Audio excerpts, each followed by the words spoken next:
Thank you. President Bach, former President Rudenstein, incoming President Faust, members of the Harvard Corporation and the Board of Overseers, members of the faculty, parents, and especially the graduates. I've been waiting more than 30 years to say this. Dad, I always told you I'd come back and get my degree.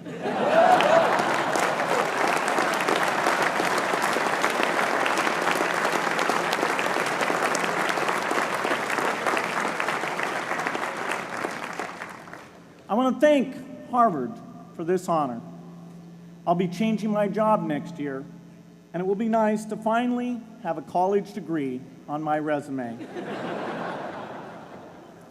I applaud the graduates for taking a much more direct route to your degrees. For my part, I'm just happy that the Crimson called me Harvard's most successful dropout. I guess that makes me valedictorian of my own special class. I did the best of everyone who failed. But I also want to be recognized as the guy who got Steve Ballmer to drop out of business school.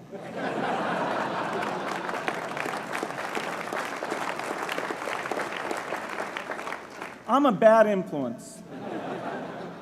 That's why I was invited to speak at your graduation. If I'd spoken at your orientation, fewer of you might be here today.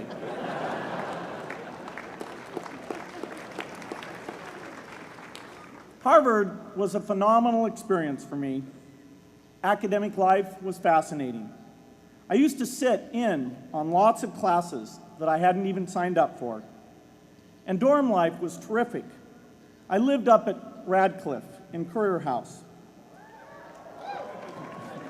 There were always a lot of people in my dorm room late at night discussing things because everyone knew that I didn't worry about getting up in the morning. That's how I came to be the leader of the antisocial group. We clung to each other as a way of validating our rejection of all those social people. Radcliffe was a great place to live. There were more women up there, and most of the guys were math science types. The combination offered me the best odds, if you know what I mean. That's where I learned the sad lesson that improving your odds doesn't guarantee success. One of my biggest memories of Harvard came in January 1975, when I made a call from Currier House to a company in Albuquerque, New Mexico, that had begun making the world's first personal computer. I offered to sell them software. I worried they would realize I was just a student in a dorm and hang up on me. Instead, they said, "We're not quite ready. Come see us in a month," which was a good thing because we hadn't written the software yet. From that moment, I worked day and night on the extra credit project that marked the end of my college education and the beginning of a remarkable journey with Microsoft. What I remember above all about Harvard was being in the midst of so much energy and intelligence. It could be exhilarating, intimidating, sometimes even discouraging, but always challenging. It was an amazing privilege, and though I left early, I was transformed by my years at Harvard, the friendships I made, and the ideas I worked on. But taking a serious look back, I do have one big regret. I left Harvard with no real awareness of the awful inequities in the world, the appalling disparities of health and wealth and opportunity that condemn millions of people to lives of despair. I learned a lot here at Harvard about new ideas in economics and politics. I got great exposure to the advances being made in the sciences. But humanity's greatest advances are not in its discoveries, but in how those discoveries are applied to reduce inequity.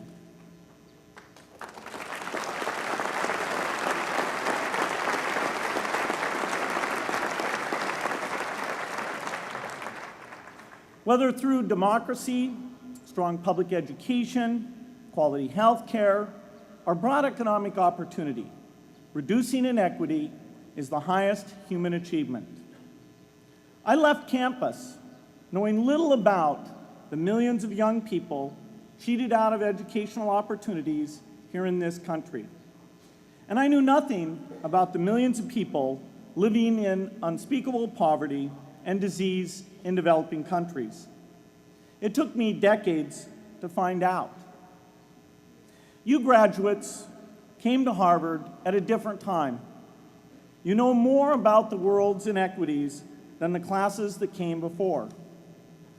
In your years here, I hope you've had a chance to think about how, in this age of accelerating technology, we can finally take on these inequities and we can solve them. Imagine, just for the sake of discussion, that you had a few hours a week and a few dollars a month to donate to a cause. And you wanted to spend that time and money where it would have the greatest impact in saving and improving lives. Where would you spend it? For Melinda and I, the challenge is the same. How can we do the most good for the greatest number with the resources we have? During our discussions on this question, Melinda and I read an article about the millions of children who are dying every year in poor countries from diseases that we had long ago made harmless in this country: measles, malaria, pneumonia, hepatitis B, yellow fever. One disease that I had never heard of, rotavirus, was killing 500,000 children each year, none of them in the United States. We were shocked. We had assumed that if millions of children were dying and they could be saved, the world would make it a priority to discover and deliver the medicines to save them. But it did not. For under $1, there were interventions that could save lives that just weren't being delivered.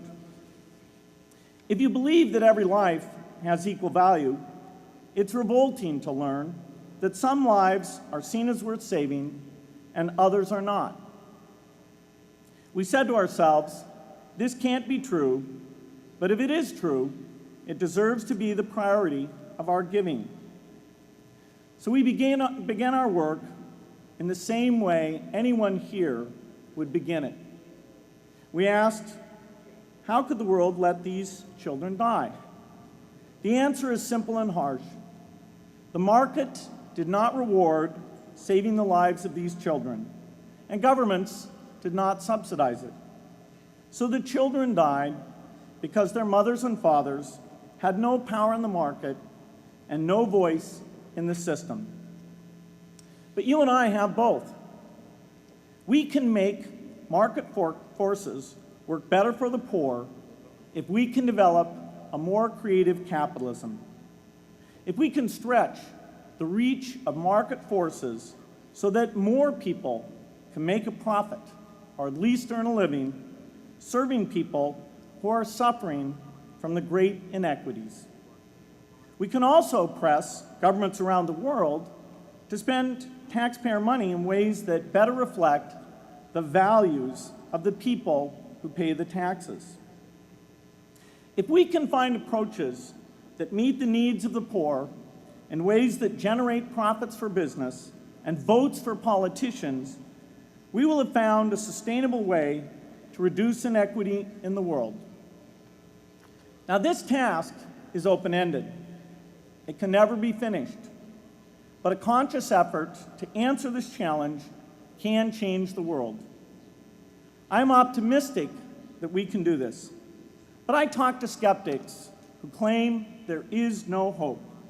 They say, inequity has been with us since the beginning and will be with us until the end, because people just don't care. I completely disagree.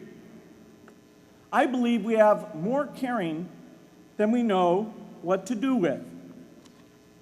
All of us here in this yard, at one time or another, have seen human tragedies that broke our heart, and yet we did nothing, not because we didn't care, but because we didn't know what to do. If we had known how to help, we would have acted.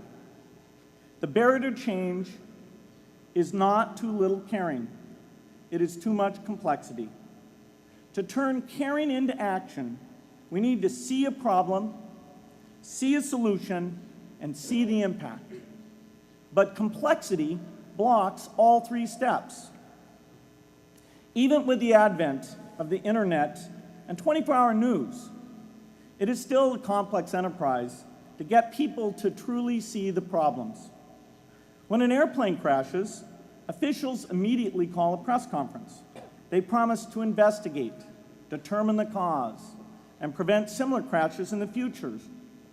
But if the officials were brutally honest, they would say, of all the people in the world who died today from preventable causes, 0.5% were on this plane. We're determined to do everything possible to solve the problem that took the lives of the 0.5%. The problem is not just the plane crash, but the millions of preventable deaths. We don't read much about these deaths. The media covers what's new, and millions of people dying is nothing new. So it stays in the background where it's easy to ignore. But even when we do see it or read about it, it's difficult to keep our eyes on the problem. It's difficult to look at suffering if the situation is so complex that we don't know how to help. And so we look away. If we can really see a problem, which is the first step, we come to the second step, cutting through the complexity to find a solution. Finding solutions is essential if we want to make the most of our caring. If we have clear and proven answers anytime an organization or individual asks, "How can I help?" then we can get action, and we can make sure that none of the caring in the world is wasted. But complexity makes it hard to mark a path of action for everyone who cares, and makes it hard for their caring to matter. Cutting through complexity to find solutions runs through 4 predictable stages.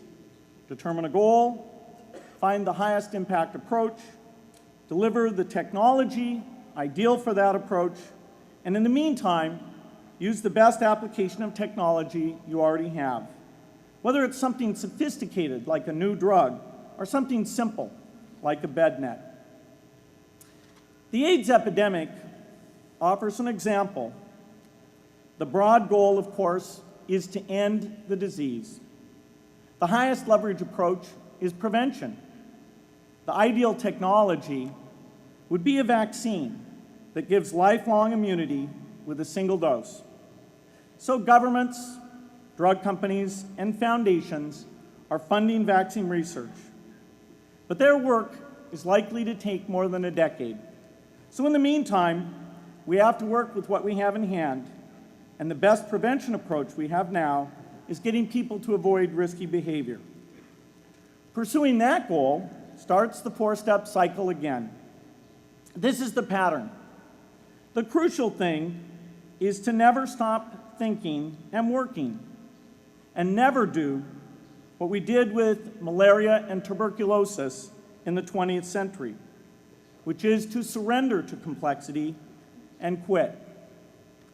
The final step, after seeing the problem and finding an approach, is to measure the impact of the work and to share that, success or failure, so that others can learn from the efforts. You have to have the statistics, of course. You have to be able to show, for example, that a program is vaccinating millions more children. You have to be able to show, for example, a decline in the number of children dying from the diseases. This is essential not just to improve the program, but also to help draw more investment from business and government. But if you want to inspire people to participate, you have to show more than numbers. You have to convey the human impact of the work so people can feel what saving a life means to the families affected. I remember going to the World Economic Forum some years back and sitting on a global health panel that was discussing ways to save millions of lives. Millions. Think of the thrill if you could save just one person's life, then multiply that by millions. Yet, this was the most boring panel I've ever been on. Ever. So boring, even I couldn't stand it. What made that experience especially striking was that I had just come from an event where we were introducing version 13 of some piece of software, and we had people jumping and shouting with excitement. I love getting people excited about software, but why can't we generate even more excitement for saving lives? You can't get people excited unless you can help them see and feel the impact.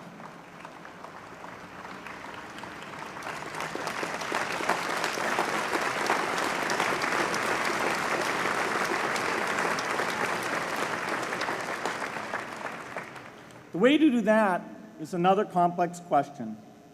Still, I'm optimistic.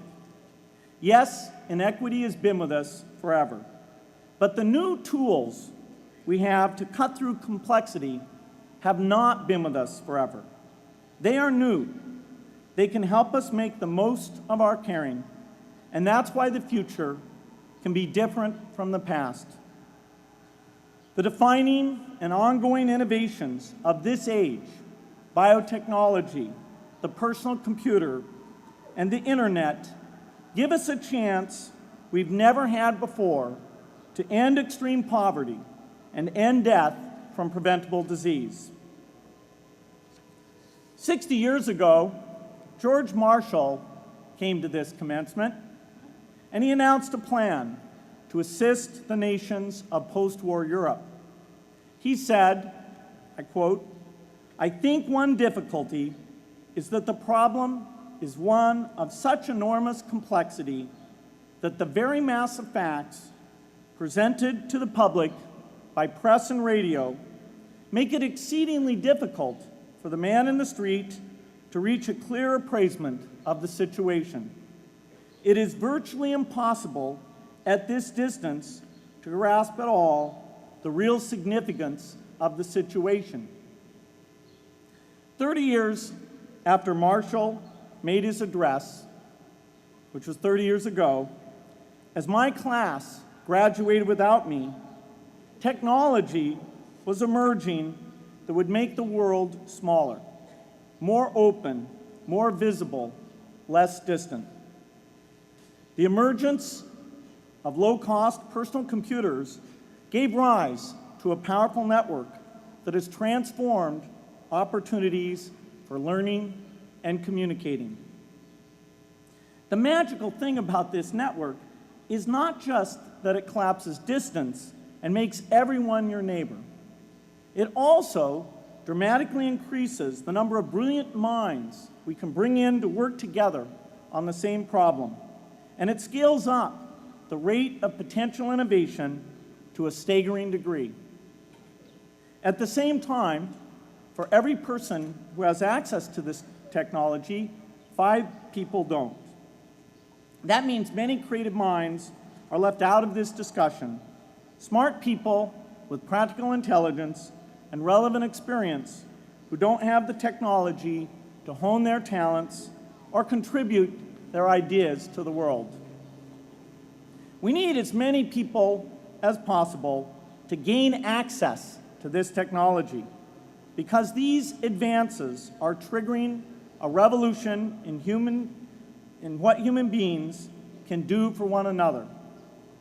They are making it possible, not just for national governments, but for universities, corporations, small organizations, and even individuals to see problems, see approaches, and measure the impact of their efforts to address the hunger, poverty, and desperation George Marshall spoke of 60 years ago.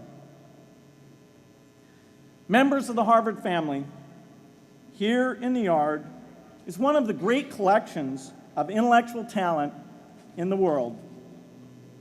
For what purpose?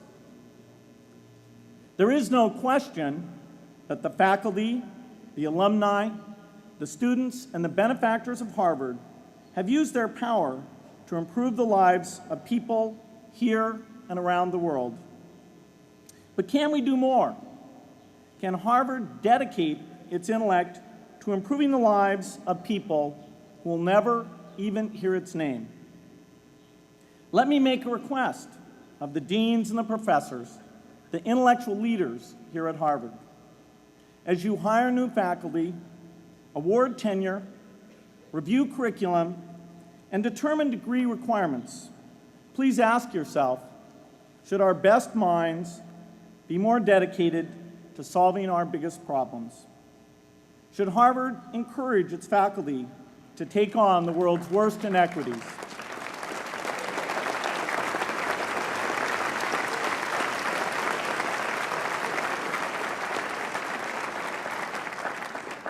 Should Harvard students know about the depth of global poverty, the prevalence of world hunger, the scarcity of clean water, the girls kept out of school, the children who die from diseases we can cure?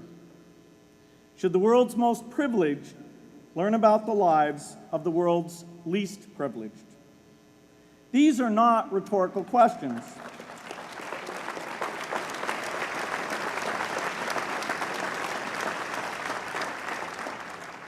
You will answer with your policies. My mother, who was filled with pride the day I was admitted here, never stopped pressing me to do more for others. A few days before I was married, she hosted a bridal event at which she read aloud a letter about marriage that she had written to Melinda. My mother was very ill with cancer at the time, but she saw one more opportunity to deliver her message, and at the close of the letter she said, "From those to whom much is given, much is expected."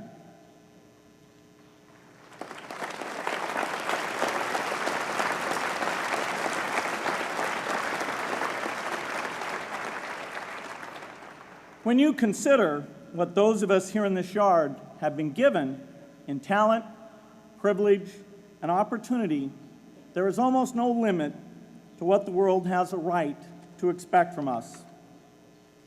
In line with the promise of this age, I want to exhort each of the graduates here to take on an issue, a complex problem, a deep inequity, and become a specialist on it. If you make it the focus of your career, that would be phenomenal. But you don't have to do that to make an impact. For a few hours every week, you can use the growing power of the internet to get informed, find others with the same interests, see the barriers, and find ways to cut through them. Don't let complexity stop you. Be activists. Take on big inequities. I feel sure it will be one of the great experiences of your lives. You graduates are coming of age in an amazing time. As you leave Harvard, you have technology that members of my class never had.